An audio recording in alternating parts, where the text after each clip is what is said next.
Olá, amigos. Mais uma vez, lhes damos as boas-vindas ao programa Descomplicando a Lição.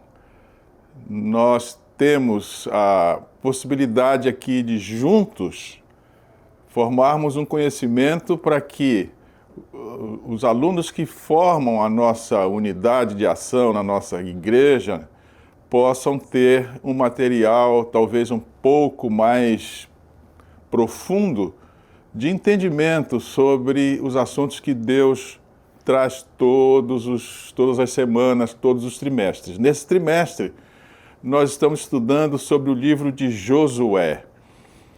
E o autor da lição, ele quer que nós tenhamos a ideia de que a formação da fé vai depender de nós compreendermos a história, vermos como Deus atua e, aproveitando esta ideia, cito aqui Ellen White, um texto que ela escreveu e que é muito conhecido dos adventistas. A menos que nós nos esqueçamos de como Deus nos conduziu no passado, nós vamos ter receio sobre o futuro.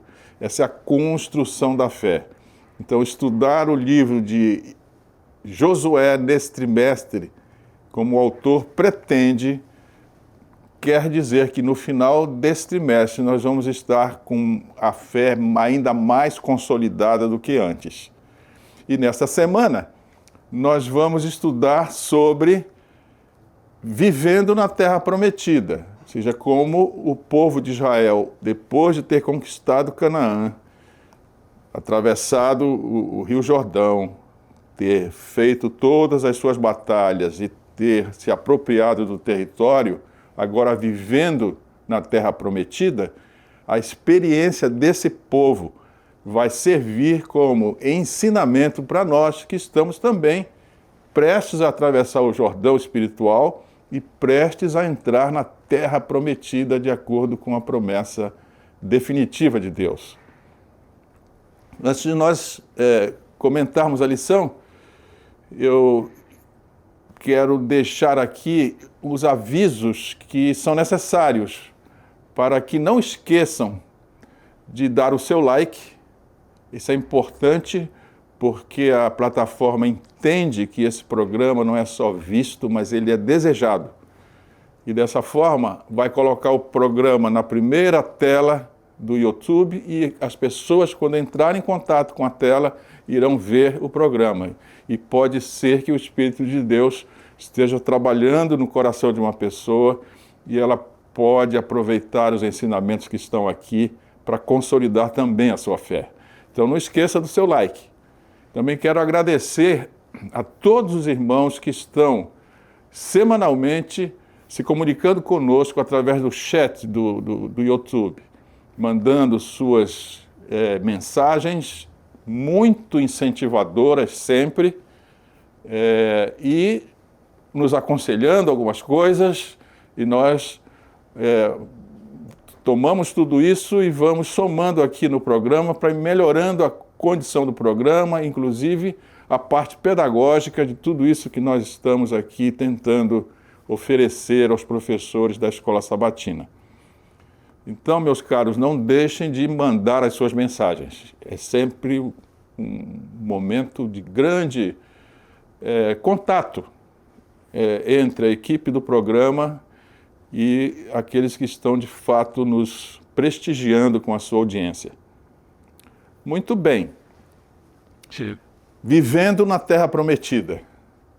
Então, quero aqui ratificar a ideia de que é importante nós vermos essa lição. E vamos ver como é que podemos viver a Terra Prometida, mesmo que nós, os cristãos atuais, não estejamos ainda de posse da promessa definitiva de Deus, que é a nova Terra. Essa experiência vai servir para nós. A figura que inicia a lição dessa semana é uma figura bem explicativa do assunto que nós vamos tentar analisar aqui juntos. 2,5 tribos. que ficaram ao oeste do Jordão, construíram um altar depois de terem ajudado as 9 tribos e meia a conquistarem todo o território que já estava conquistado. Terminada aqueles anos de batalhas, eles voltaram para o local que era antes do Jordão, mas construíram um altar que deveria ser um marco, uma lembrança de que eles lutaram pelos seus irmãos.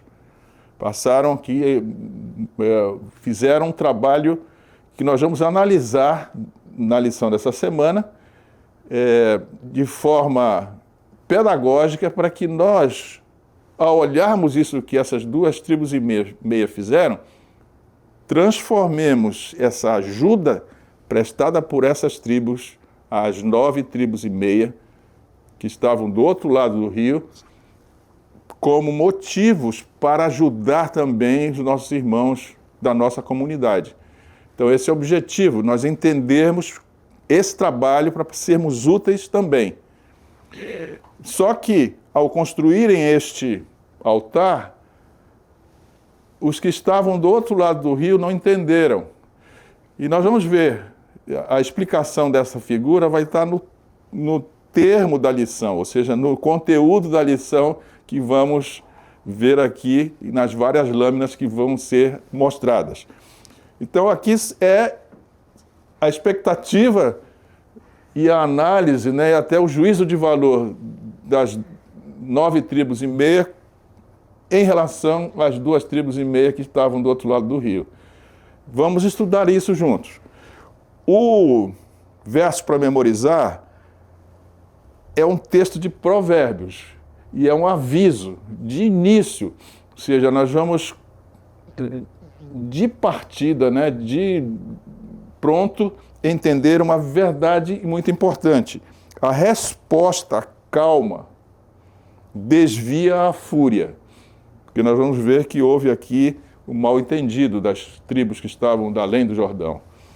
Então, o provérbio está dizendo que a resposta calma desvia a fúria, mas a palavra ríspida desperta a ira. Então, olha que conselho do sábio Salomão aqui, importante para o nosso dia a dia.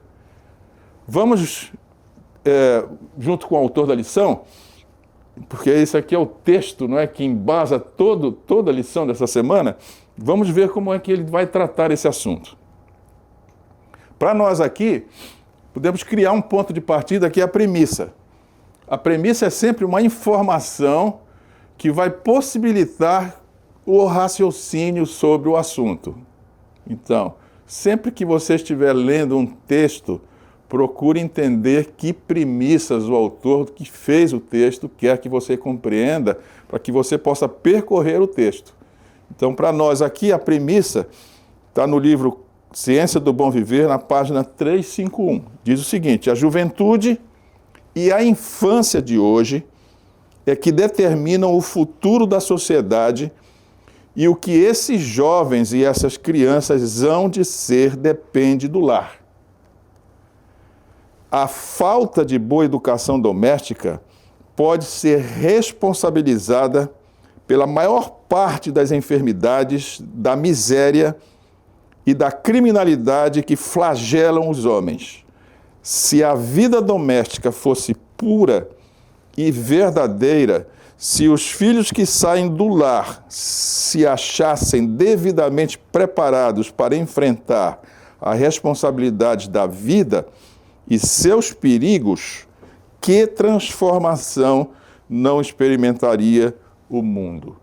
Então a questão aqui é o lar como base para a formação da sociedade, e mormente a sociedade de fé. Então nós vamos ver como essa geração que estava ali agora foi formada. O autor vai analisar conosco como que nós temos que montar o nosso lar para que o nosso lar possa montar a sociedade, possa montar a igreja e possa montar a nação. Essa é a questão que está sendo analisada aqui. Então vamos à lógica do estudo. Do amor ao serviço, ou seja, da teoria à prática.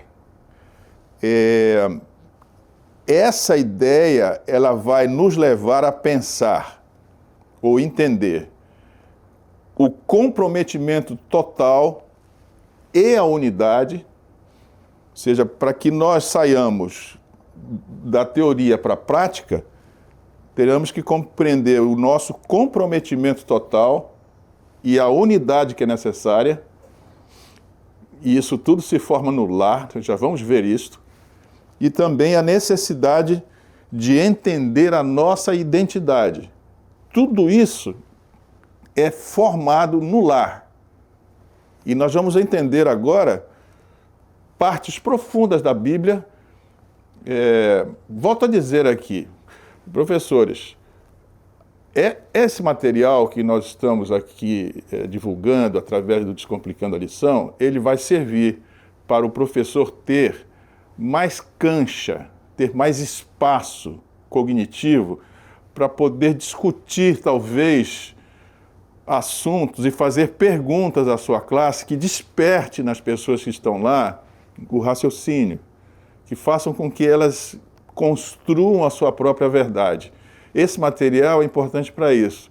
Ele não ele não pretende ser um guia restrito de como o professor vai utilizar o conhecimento que está na lição. Ele apenas vai lhe dar mais amplitude de raciocínio, mais amplitude cognitiva, para que você possa discutir, talvez responder perguntas que os seus alunos façam.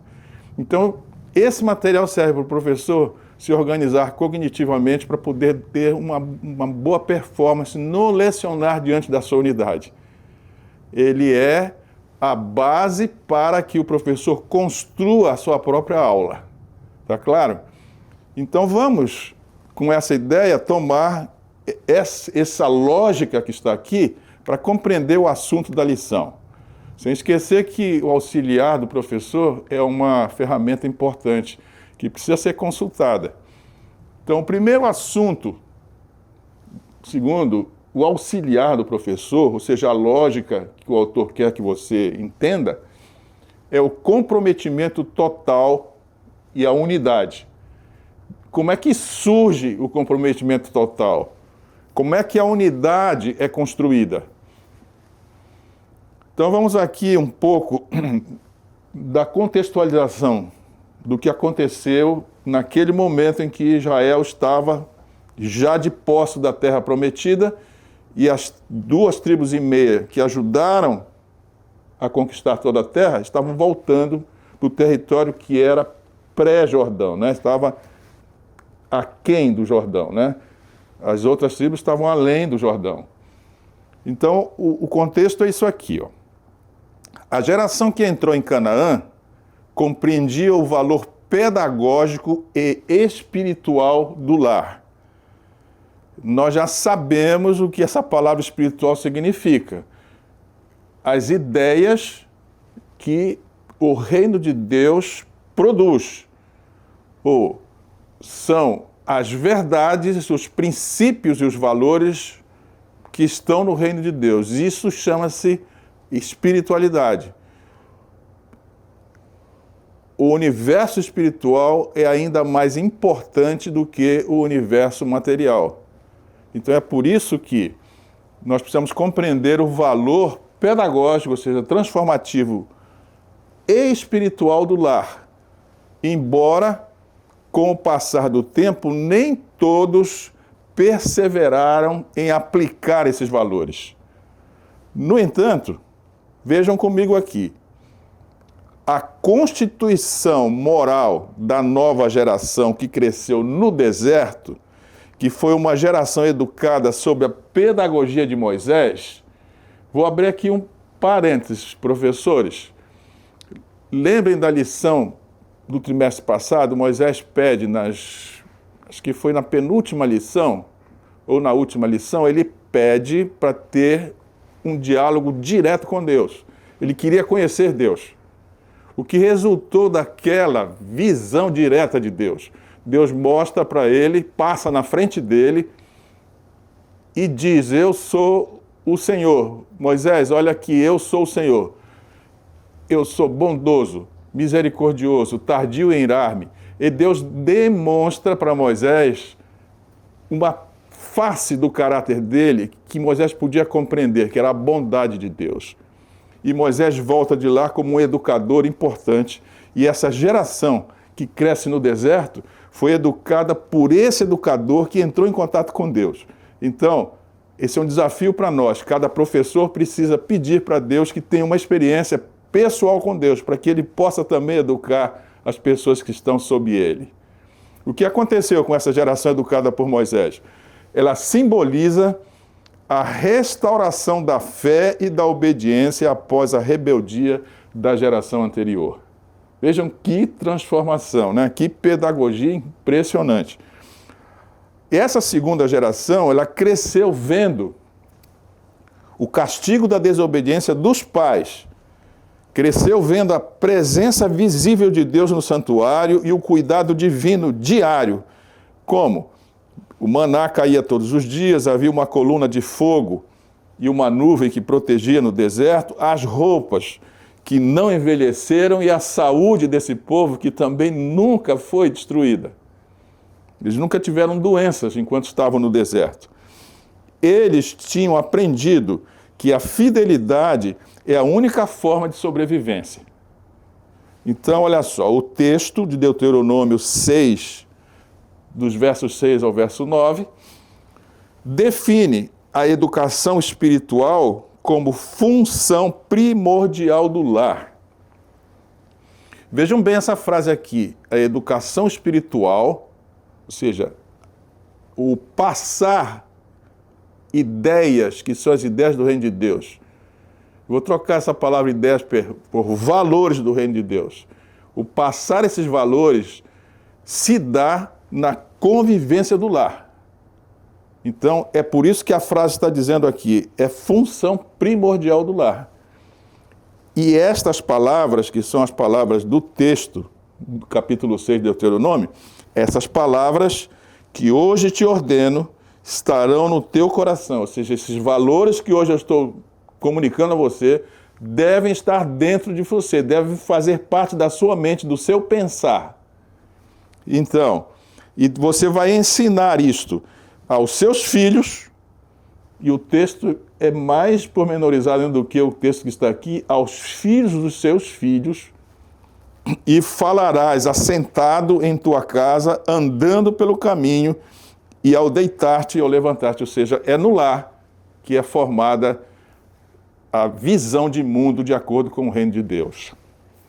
Então, nós temos uma pedagogia divina. Qual é essa pedagogia? O lar é o primeiro santuário, porque o santuário é o local de onde emanavam, eram difundidos, a difusão dos valores do reino de Deus era a partir do santuário. E o lar se torna o primeiro santuário. Então Deus estabelece o lar como? Isso está lá no capítulo 2 e 3 de Gênesis, Deus falando sobre o lar de Adão e Eva, que era uma escola, que eles deveriam levar aquele modelo na medida em que os filhos de Adão fossem surgindo, o modelo do Éden deveria ir com eles e eles deveriam cobrir a superfície da terra repetindo o Éden, que era o lar. Então o lar é o santuário da verdade, onde sua lei habita no coração. Ou seja, a lei de Deus é o que comanda os hábitos da pessoa. É uma escola de fé, onde o ensino é contínuo e racional. Não é... Essa palavra racional aqui é muito importante. Quem está no lar vai entender a razão por que a lei é importante. E o lar é a oficina do caráter. O que é o caráter de uma pessoa? É o comportamento dessa pessoa, que reflete exatamente aquilo que a pessoa pensa. Então, se a lei de Deus habita, o caráter dessa pessoa vai ser um caráter que reflete ações que são relativas ao comando da lei. O que o texto está dizendo aqui é onde a obediência se aprende pela convivência. Ou seja, os filhos aprenderão com os pais obedecer ou não a Deus. Então, o lar se torna, se essas condições são cumpridas, numa herança espiritual, onde o conhecimento de Deus é transmitido mediante o exemplo. Já viram na sua igreja pais reclamando ou se lastimando porque os filhos não seguiram exatamente o que eles queriam?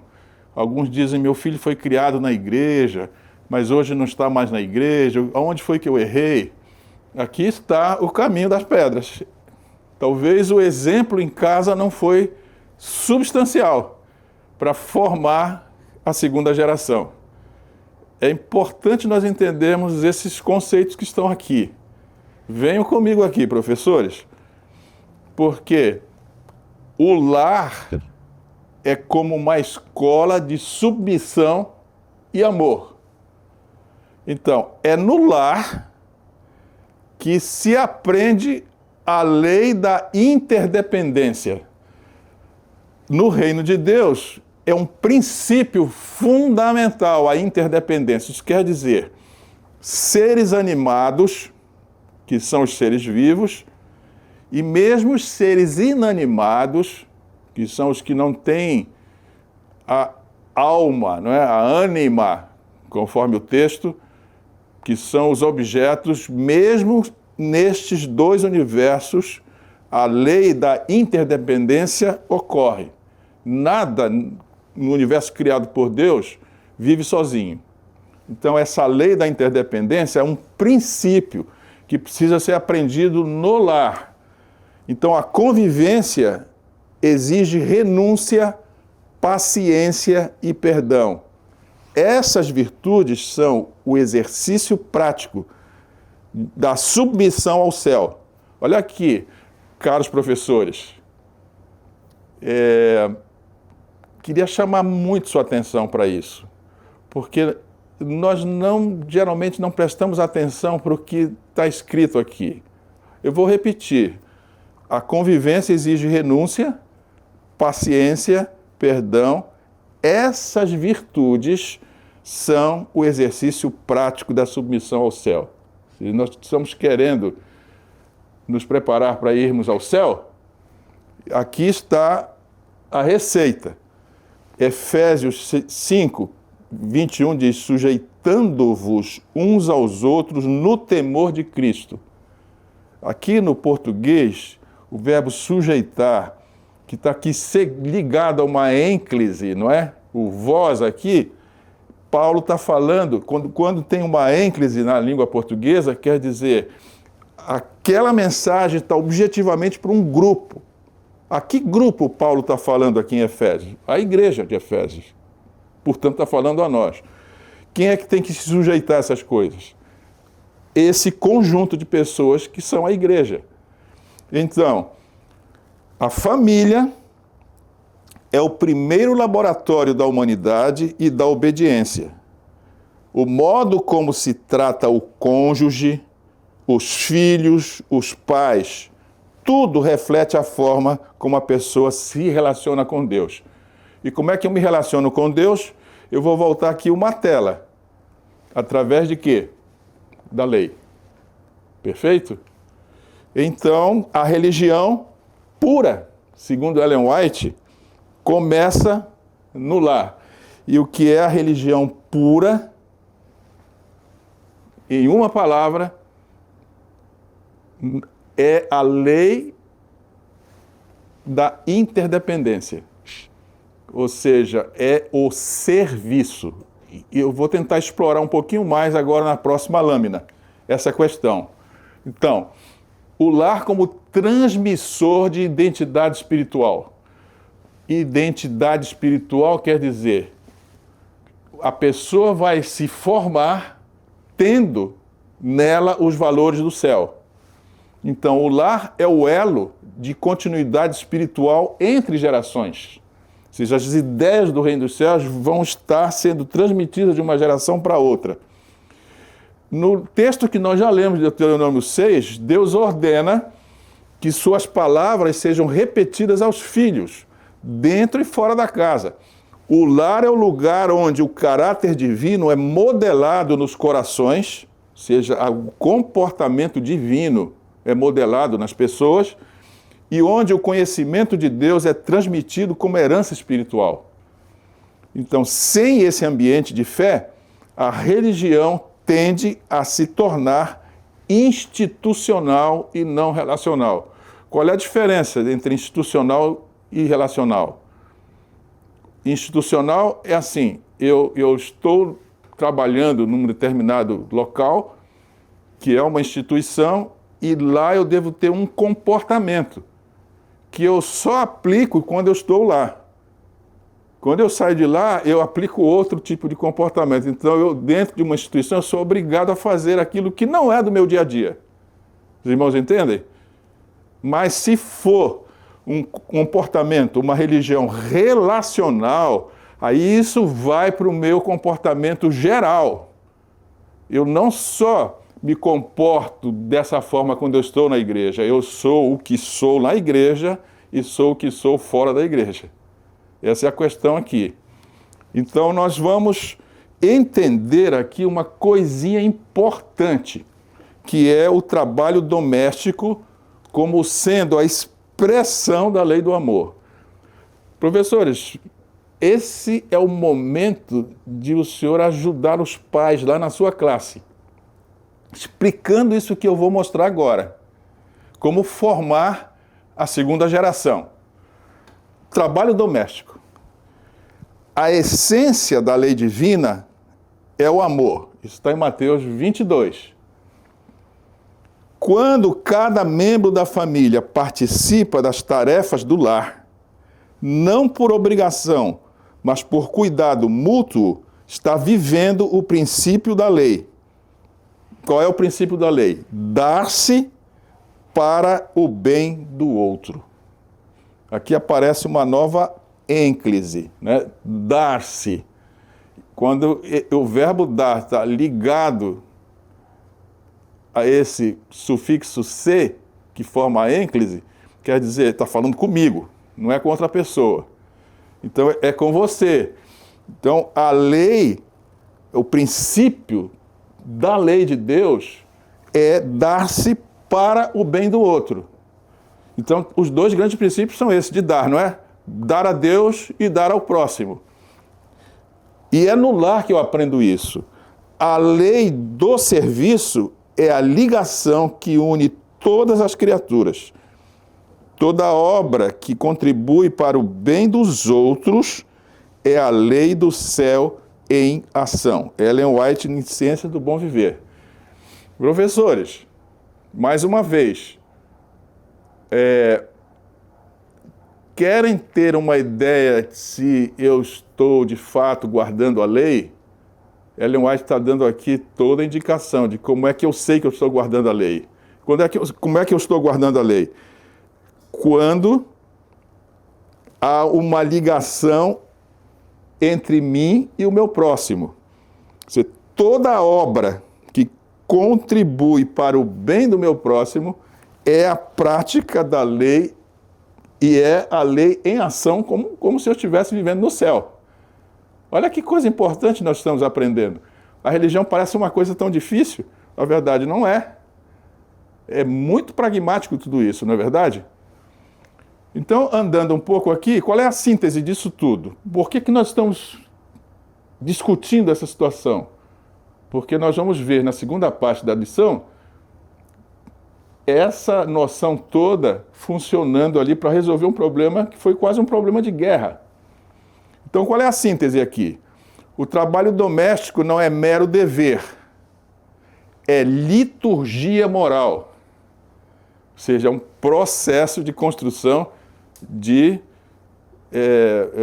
noção da moralidade, ou seja, das escolhas. cada ato de cooperação é uma tradução concreta da lei divina. Olha só, eu quero guardar a lei de Deus, aqui está a indicação de como eu devo fazer.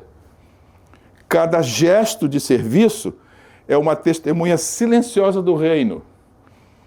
Então, cada esforço em conjunto constrói um espaço de felicidade e segurança, porque ali reina a lei do amor.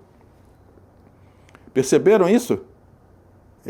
Por que aquelas tribos resolveram ajudar uns aos outros? As 2,5 tribos gastaram anos ali ajudando a conquistar outro território. Eles não tinham nada com aquilo, mas eles fizeram isso. E por que fizeram?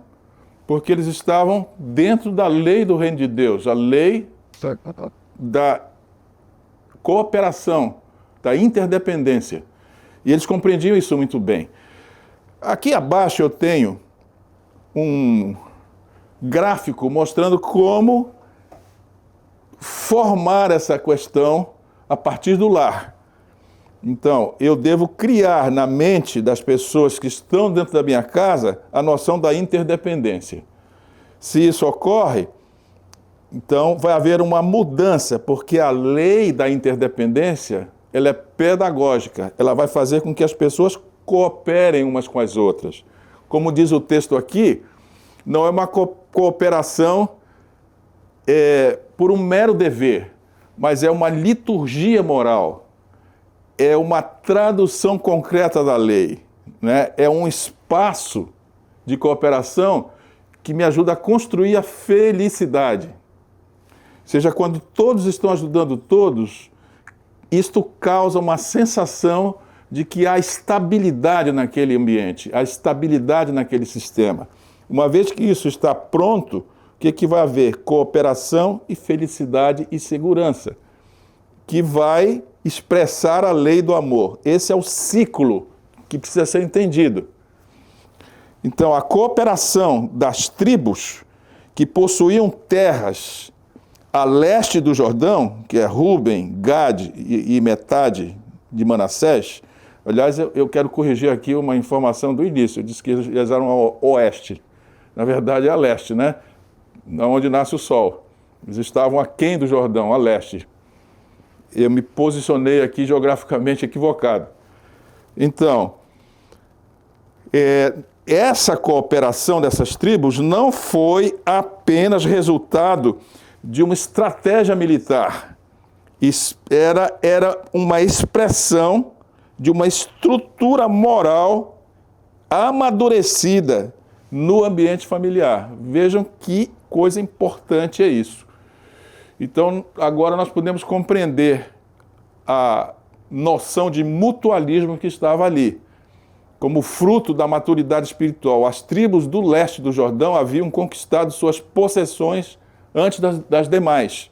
Está em Números 32. Mas não se isolaram em egoísmo territorial. Isso quer dizer, no ambiente da igreja, que se eu tenho conquistado muitas coisas, eu tenho mais recursos do que o outro meu irmão, eu preciso ajudar o meu irmão a chegar a ter recursos também. Elas compreenderam, as 2,5 tribos, que a bênção recebida implicava responsabilidade com o todo, que é isso que nós precisamos ter na igreja. Isso é o cerne do mutualismo. Reconhecer que o bem pessoal só é legítimo quando serve ao bem comum. Ficou claro isso? Então, o texto de Josué 1, 14 e 15, como que ratifica essa ideia. Vós passareis armados na frente de vossos irmãos e os ajudareis, até que o Senhor dê descanso a todos. Qual é o objetivo da cooperação? Que todos tenham estabilidade, que todos tenham felicidade. É essa que é a questão. Então, eu tendo o bem pessoal, esse bem pessoal só é legítimo se ele serve ao bem comum. Essa disposição para lutar por uma causa que já não lhes trazia ganho direto revela maturidade espiritual. e altruísmo. Virtudes que se aprendem no lar, não no campo de batalha. Irmãos, que coisa importante nós estamos vendo. Nós precisamos construir nossas comunidades de fé, lares que tenham esses valores e, portanto, refletirão esses valores dentro da comunidade. Se o lar é feliz, a comunidade será feliz.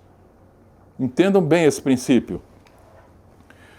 Então, terminando esta primeira parte, o mutualismo tribal estava fundamentado na educação doméstica, que, por sua vez, era baseado na lei divina, e essa lei ensinava solidariedade. Cada membro é responsável pelo outro. Fidelidade coletiva. A bênção de um depende da obediência de todos. E serviço mútuo. Amai-vos uns aos outros como eu vos amei. Isso é uma máxima do Evangelho de João, né? Está no capítulo 13 do Evangelho de João. Qual é a síntese de tudo isso que nós vimos? A cooperação das tribos do leste do Jordão foi possível porque seus lares formaram pessoas moralmente maduras e espiritualmente solidárias. Ficou claro isso, meus caros? É o lar, tá certo? Então, há de se ter um cuidado no lar. Os pais precisam entender esses princípios e precisam ensinar, pelo exemplo, os filhos no lar. Liderança moral começa no lar. Cooperação tribal nasce da fidelidade doméstica. Unidade nacional floresce da espiritualidade familiar. Então, a síntese de tudo está aqui, olha. É o lar que, se estiver bem formado, vai conformar a tribo, que, por sua vez, vai conformar a nação, e a nação vai conformar o reino de Deus. Então, essa linha lógica é a base moral e espiritual que sustenta o sistema de cooperação, que é o sistema de Deus. Ficou claro isso, meus caros professores? Então agora nós podemos ir para a segunda parte da lição, porque essa base vai nos fazer entender o que aconteceu naquele episódio lá da construção do altar. Então, qual é o ambiente, né? Qual é o contexto? O relato em Josué 22 mostra como uma boa intenção, mas que é mal interpretada, quase destrói a unidade do povo de Deus.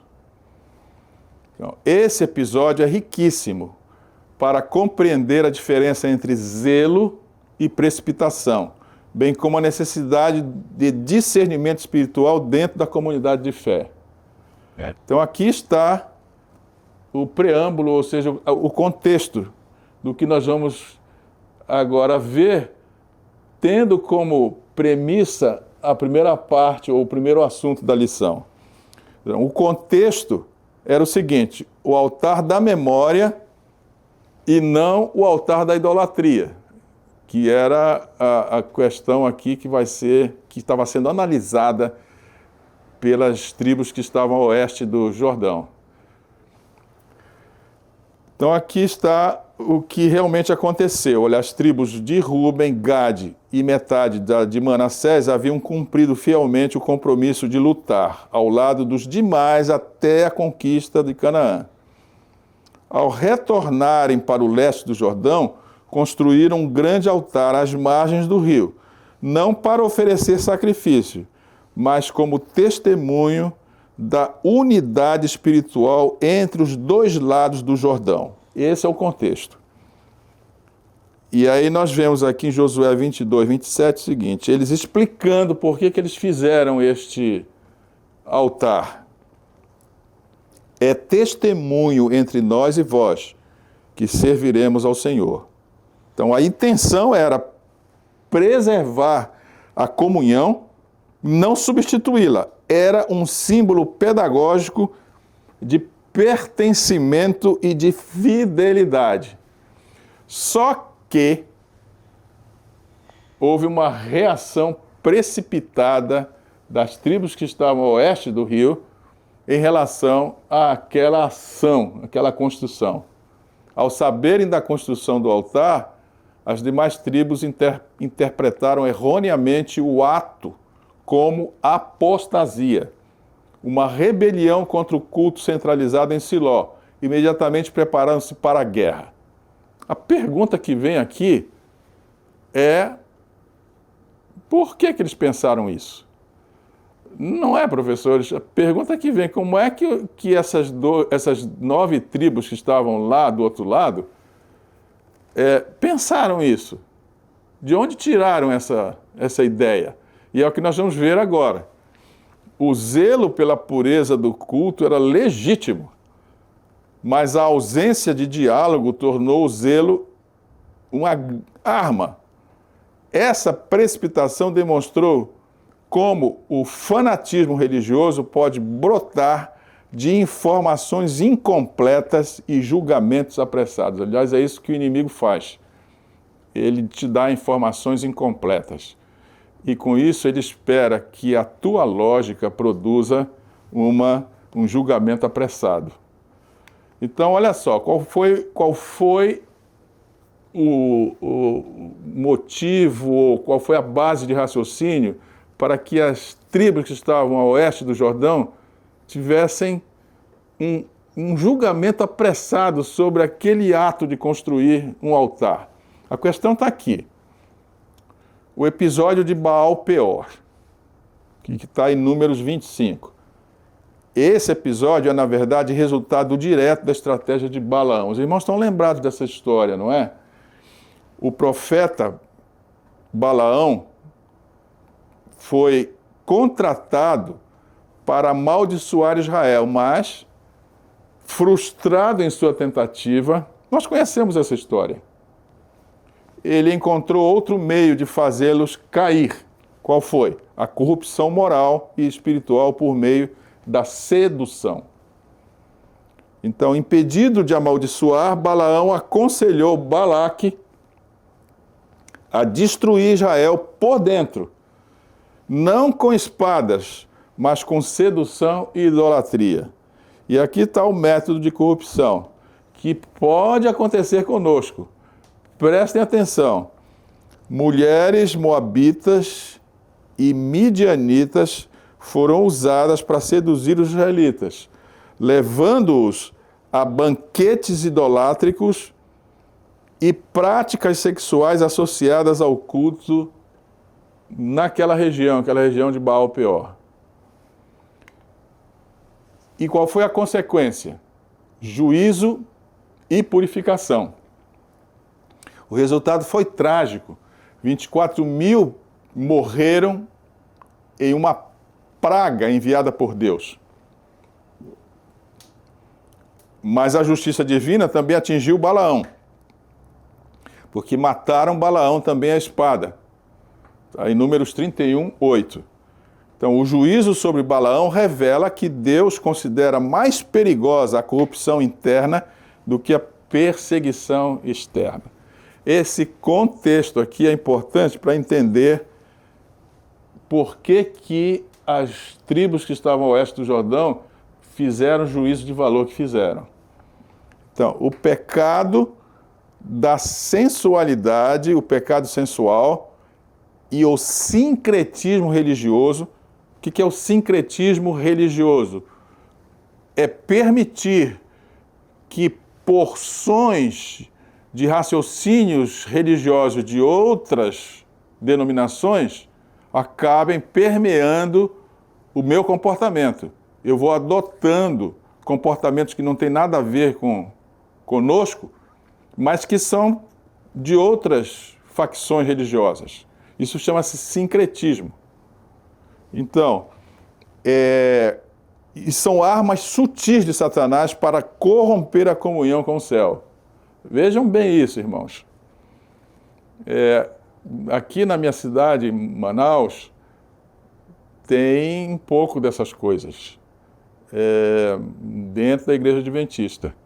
Não é uma crítica irresponsável que eu estou aqui tentando trazer, mas há em algumas comunidades um pouco de sincretismo, ou seja, trazendo coisas que não têm nada a ver conosco e que acabam se tornando costumes e as pessoas vão sendo educadas nesse sincretismo. Sincretismo é uma arma satânica, conforme o texto está dizendo aqui. Ela tem um objetivo, tirar sua comunhão com o céu, ou seja, você acaba tendo mais coisas em comum com o que não é do céu do que com o que é do céu. Então, por conta disso, vem a queda espiritual. E ela começa na complacência moral. O sincretismo vai levando a isso. Eu tenho um padrão moral, mas por causa do sincretismo eu vou relaxando esses padrões morais. Então, a queda moral vem pela complacência. Quando o povo se aproxima demais da cultura que o seduz. Então, nesse caso, o raciocínio das tribos que estavam ao oeste foi o seguinte: o altar de Deus foi trocado por banquetes e sensualidade. A aliança foi rompida, não por força, mas por fascínio. E esse era o medo das tribos. Então, o que aconteceu? O alarme das tribos que estavam ao oeste do Jordão, ao verem o altar, foi um alarme religioso e teológico, centrado na infidelidade ao pacto com Yahvé, e não necessariamente moral sexual como em Baal-Peor. Eles não tinham a ideia de que as 2,5 tribos que estavam a leste estivessem com intenções de praticar o culto com sexualidade envolvida. Não era essa a intenção. Mas a questão era mais infidelidade ao pacto. Olha o raciocínio. Não há referência explícita à prostituição cultural, mas sim à apostasia. Ou seja, a criação de um centro de culto paralelo, o que equivaleria a romper a unidade teocrática de Israel. Aqui está o motivo. Mais embaixo está explicando, ó, eles interpretaram o altar como rival ao altar do tabernáculo em Siló, que era o único local autorizado para sacrifícios. Então, eles entenderam que aquele altar fora criado para que houvesse, do outro lado do rio, um novo centro, um novo tabernáculo. E eles então interpretaram isso como quebra da aliança com Deus. Então, o temor era de infidelidade litúrgica e institucional, uma ameaça ao monoteísmo e à centralidade do culto. Baal-Peor, que foi onde aconteceu o episódio lá com o Balaão, é lembrado como o paradigma da infidelidade religiosa, onde o povo se separou de Deus. Quando as 9,5 tribos viram o altar, elas temeram um novo desvio sexual e uma nova cisão religiosa. Lembrem da primeira parte da lição dessa semana. Olha aqui, professores, aquela explicação toda que nós fizemos ali na primeira parte, agora é a base para o raciocínio aqui. Essas tribos estavam bem formadas moralmente e elas não queriam permitir nenhuma cisão. Só que a tomada de posição, o juízo que formaram foi um juízo precipitado, e nós vamos ver isso agora. Há uma paralela direta entre a antiga adoração carnal dos povos pagãos e certos modos de culto contemporâneo em que o foco desloca-se de Deus para o sentimento humano, do espírito para a sensação e da reverência para o espetáculo. Não é isso que nós estamos vendo? Algumas igrejas transformaram a adoração em espetáculo. Algumas são como teatros, se apagam as luzes, acendem as luzes do palco e as pessoas fazem performance no palco. Essa é a questão que está aqui, sendo analisada. São lições de fé que nós precisamos prestar atenção e ir corrigindo rumos agora. Então, olha só, qual é a síntese teológica?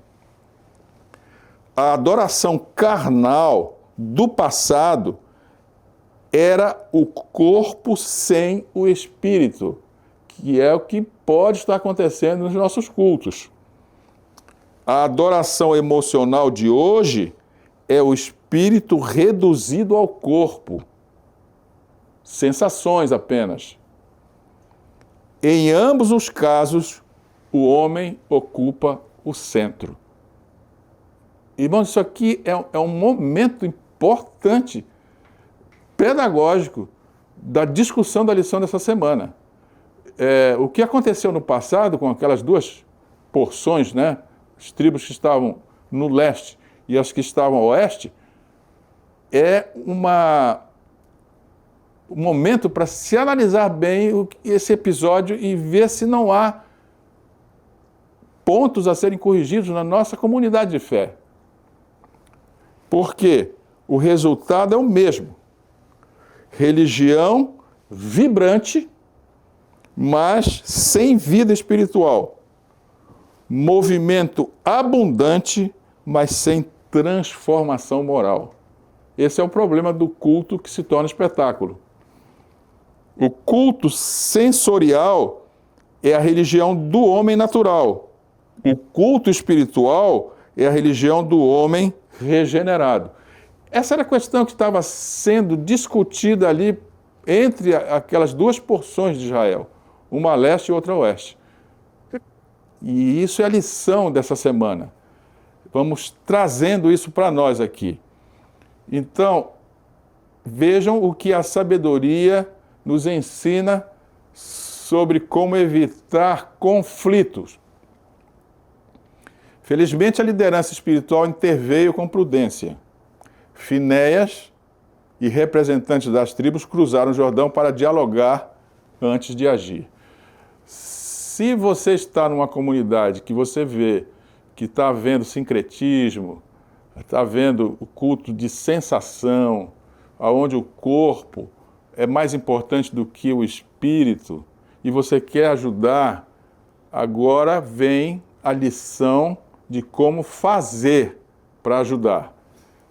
Então, diálogo revelou a verdade. O altar era símbolo de unidade e não de idolatria. Talvez os irmãos que estejam apresentando sincretismo nem saibam direito o que está acontecendo.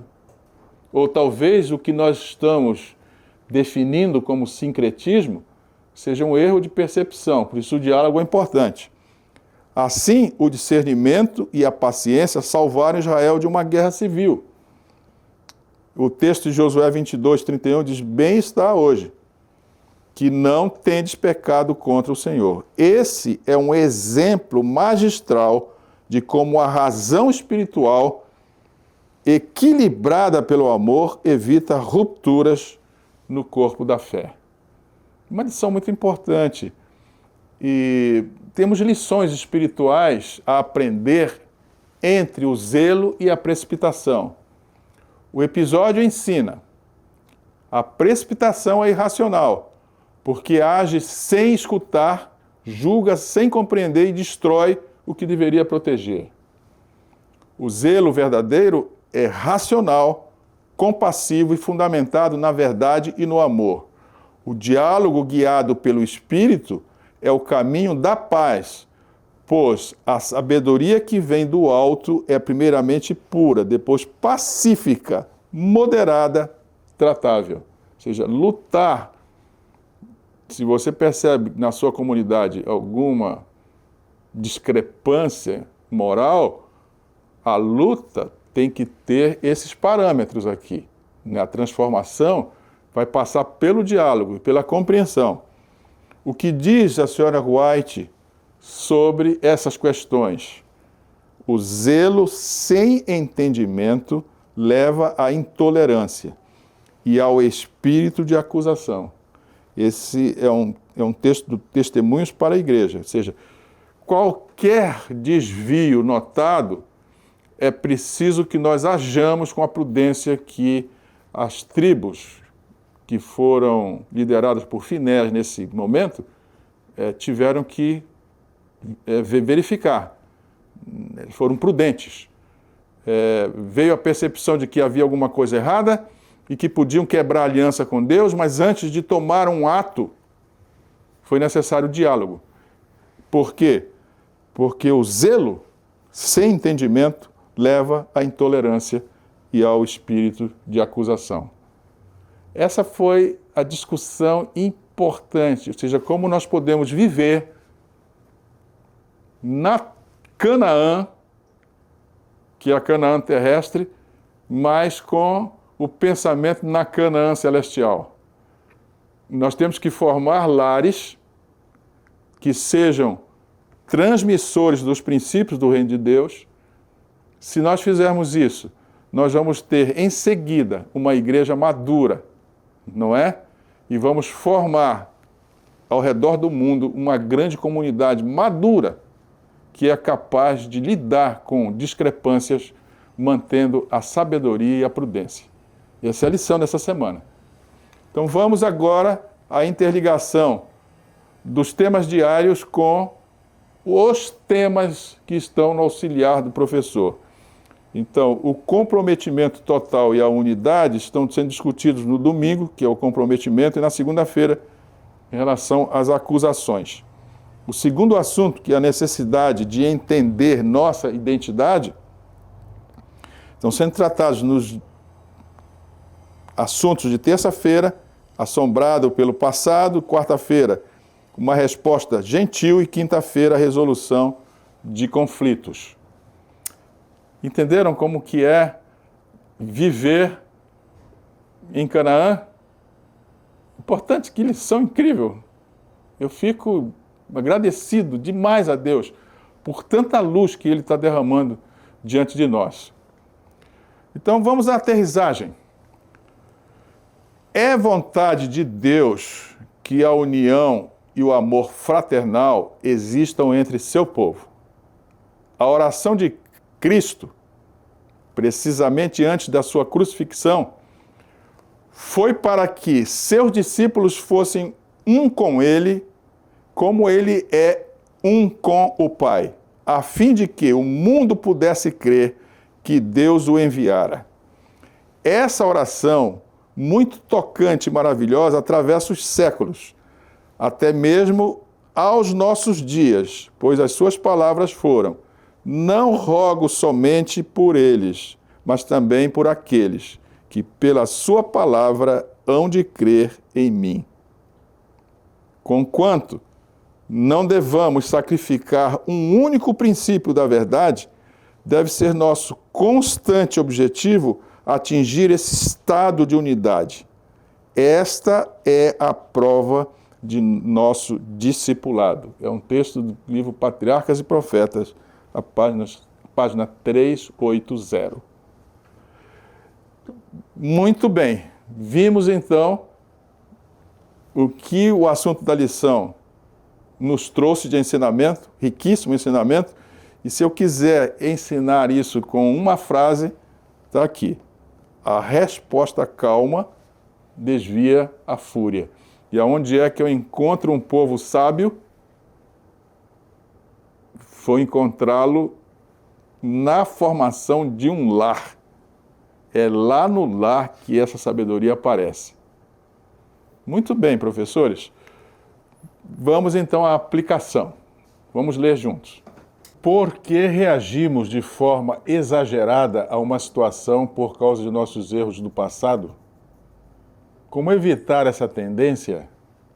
Discuta a importância de ouvir os outros. Como desenvolver uma cultura de ouvir? Essas são perguntas que nós estamos usando aqui na aplicação, que já foram amplamente discutidas aí na explicação da lição, não é? É o lar que forma isso tudo, é lá que as pessoas aprendem a ter interdependência, portanto, evitar a precipitação, entender que os serviços, quando eu utilizo os meus meios para ajudar e construir pessoas, eu estou construindo uma sociedade que vai ser uma sociedade segura, não é? As pessoas não vão ter ansiedade, porque sabem que o ambiente é um ambiente estável, um coopera com o outro. Essa questão é uma questão de formação no lar. Esse é o caráter, ou seja, o comportamento que se espera de uma igreja que tem ligação direta, ou seja, tenha comunhão, tenha algo em comum com o céu. Mas a gente sabe que nós estamos no mundo e o mundo fala muito alto, o mundo é concorrência, o mundo é competição. E para evitar que o ruído do mundo seja mais forte do que a palavra suave de Deus, precisamos que o Espírito Santo esteja trabalhando conosco. Por isso eu lhes convido para que nós façamos uma oração. Vamos orar. Bondoso Deus, mais uma vez nos enternecemos diante da sua graça, que é maravilhosa, porque ela nos esclarece de uma forma cabal sobre questões de base que sem a sua graça dificilmente saberíamos. Hoje nós estamos vendo na lição dessa semana que o lar é fundamental. Eu oro então por cada lar da família de Deus ao redor do país e do mundo, para que tenham a noção de que é lá que se formam pessoas que vão de fato refletir os ideais, os princípios, os valores do reino de Deus. Que tenhamos lares fortes, porque a partir daí nós vamos ter uma igreja forte, uma sociedade forte, no sentido moral, e também um povo ao redor do mundo que é moralmente inabalável. Obrigado por essa luz, bom Deus. E obrigado porque o seu Espírito trabalhará conosco para que nós alcancemos esse ideal. Isso é o que nós pedimos humildemente em nome de Jesus. Amém. Muito bem, professores, 11ª lição. Estamos quase no final do ano, não é?